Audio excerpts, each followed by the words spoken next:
Hey, listen, I was asking the ladies, what was the first thought that went through your mind when you woke up this morning? And Anel, you were saying?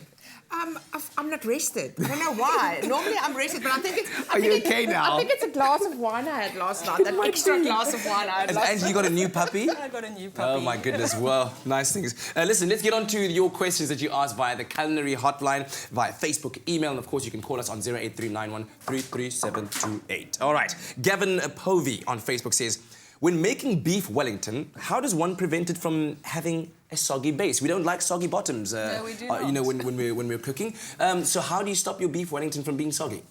I think it's also something that happens very often. But the first thing you need to do is when you cook your mushrooms, you need to cook them dry. As well, you have to sear your beef properly before you put the mushrooms and roll it up. And then another tip I would like the people to do is the pan that you bake it in. Yes. You preheat the pan.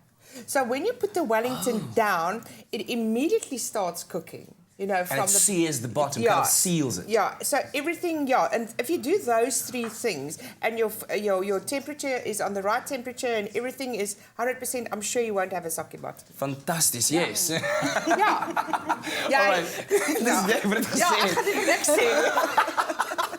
All right. All right, 083-913-3728. That is your culinary hotline number to call and ask your question. Gavin was very persistent. Also asking here, when making beef Wellington, how does one get the pastry, the filling, and the steak to stick together when sliced?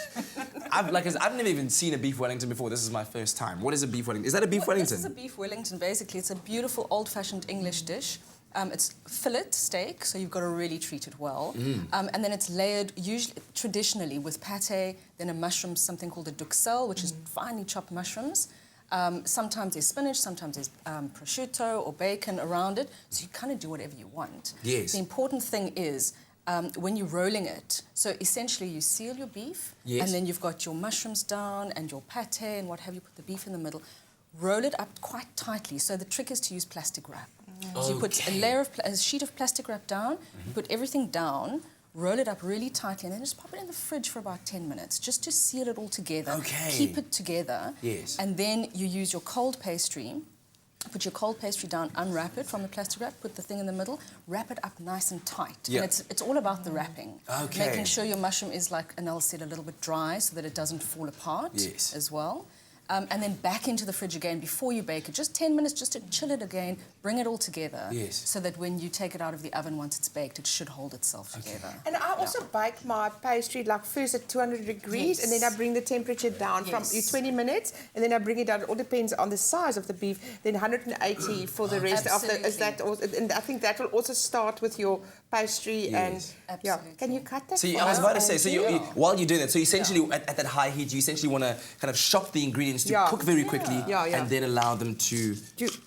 Oh, my word, Angie, what are you doing to me? This is the most delicious thing. Kat, that's your Thank you very much. Listen, can we get a camera two? Give us that close-up. Look at that, beautiful. Oh, my word. Culinary hotline bling. Perfectly. 083-913-3728. We will be back, although I don't guarantee that piece will still be here. You and I'm out. Dank u wel.